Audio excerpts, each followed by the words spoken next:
Hello बच्चों, तो चलिए इस प्रश्न को पढ़ते हैं। निम्नलिखित फलनों का x के सापेक्ष अवकल गुणांक ज्ञात कीजिए।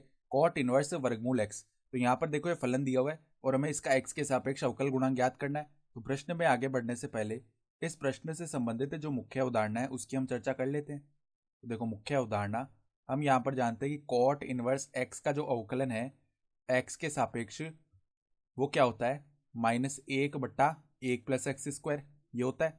ठीक है।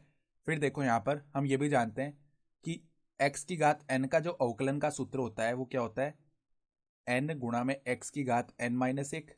यहाँ पे n अचर है और इसी के आधार पर हम एक परिणाम सीधा ही याद रखते हैं कि वर्गमूल x का जो अवकलन है x के सापेक्ष क्या होता है, 1/2 वर्गमूल x।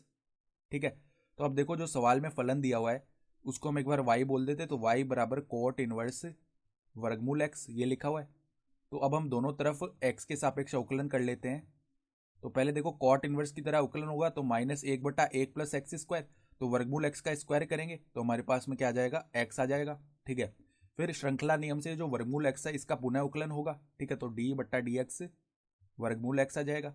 अब इसका अवकलन क्या होता है, 1/2 वर्गमूल x।